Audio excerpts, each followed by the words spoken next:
ফুলকপির সাথে ডালের একটা দারুণ রেসিপি আপনাদের সাথে শেয়ার করব।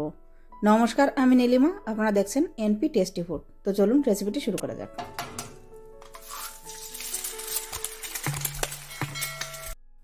এখানে আমি সবার প্রথমে নিয়ে নিয়েছি কিছু সবজি।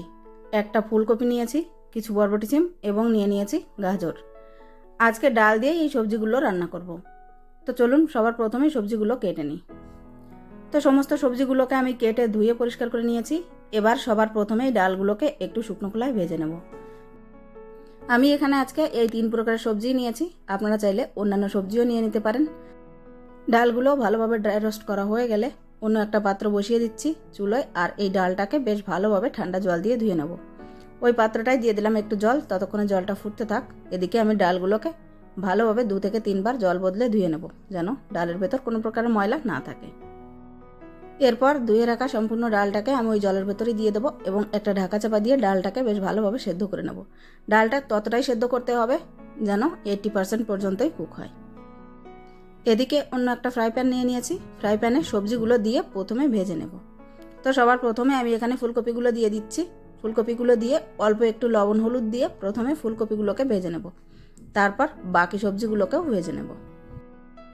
যেহেতু ফুলকপিগুলো ভাজা হতে একটু বেশি সময় লাগবে, সেজন্য ফুলকপিগুলোকে আমি আগেই ভেজে নিচ্ছি, না হলে বাকি সবজিগুলোও কিন্তু একসাথে দিয়েই ভেজে নেওয়া যেতে পারে। তো সবার প্রথমে এখানে আমি ফুলকপিগুলো ভেজে সাইড করে নিলাম, তারপর বিনস এবং গাজর দিয়ে দিচ্ছি।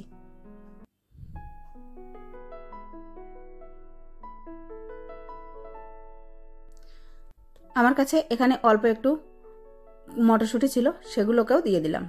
এইবার এই সব কিছু একসাথে ভেজে তারপর সাইড করে নেব।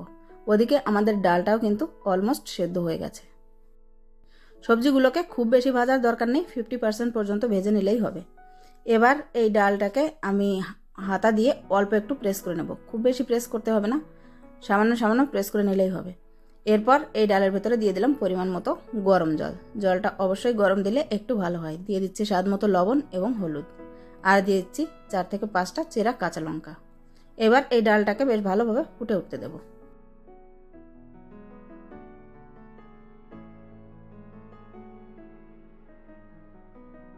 বন্ধুরা, ডালটা বেশ ভালোভাবে ফুটে গেলে এর ভেতরে ভেজে রাখা সবজিগুলো দিয়ে দেব। দিয়ে আবারও ঢাকা চাপা দিয়ে আবারও সব কিছুকে একটু ভালোভাবে ফুটিয়ে নেব।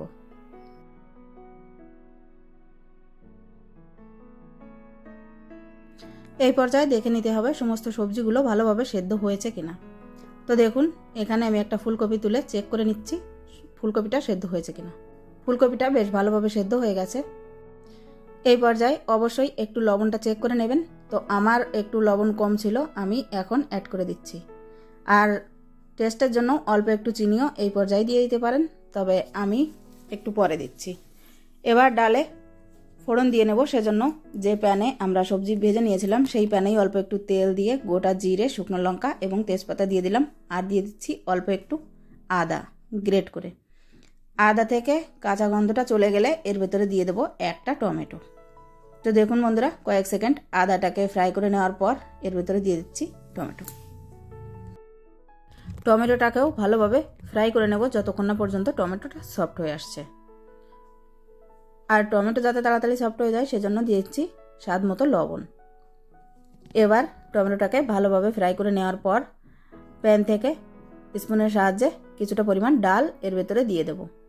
3 থেকে 4 স্পুন ডাল দিয়ে দেওয়ার পর ভালোভাবে নাড়িয়ে তারপর ওই ডালের প্যানের ভেতরেই বা কড়াইয়ের ভেতরে ঢেলে দেব।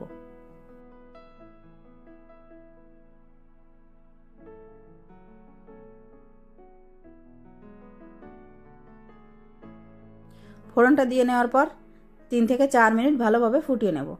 আর শেষ পর্যায়ের ভেতরে দিয়ে দিচ্ছি আমি স্বাদ মতো চিনি, দিয়ে দিচ্ছি একটু গরম মশলা পাউডার এবং কিছুটা পরিমাণ ভাজা মশলা। এই ভাজা মশলার ভেতরে আছে গোটা জিরে এবং ধনে, আর কিছুটা পরিমাণ শুকনো লঙ্কা শুকনো খোলায় টেলে তারপর পাউডার করে রেখে দিয়েছিলাম, সেটাই দিয়ে দিলাম। আর সবার শেষে দিয়ে দিচ্ছি এর ভেতরে 1 চামচের মতো ঘি এবং কিছুটা পরিমাণ ধনেপাতা কুচি। ব্যাস, আমাদের ডাল কিন্তু একেবারেই রেডি। খুব কম মশলায় এবং সহজে সমস্ত সবজি দিয়ে ডালের এই রেসিপিটা যেমন পুষ্টিকর তেমন খেতে কিন্তু সুস্বাদু। বাচ্চাদের দিলে সমস্ত সবজি এবং ডালের নিউট্রিশন এক সবজিতেই পেয়ে যাবেন। তো বন্ধুরা, আজকে ডালের এই রেসিপিটি যদি আপনাদের ভালো লেগে থাকে তাহলে অবশ্যই একটা লাইক করার অনুরোধ রইল, আর চ্যানেলে নতুন হয়ে থাকলে চ্যানেলটি সাবস্ক্রাইব করে নেওয়ার অনুরোধ রইল।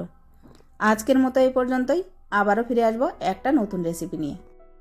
ততক্ষণ পর্যন্ত সবাই খুব ভালো থাকবেন, সুস্থ থাকবেন। আজকের ভিডিওটা শেষ পর্যন্ত দেখার জন্য আপনাদের সবাইকে অনেক অনেক ধন্যবাদ।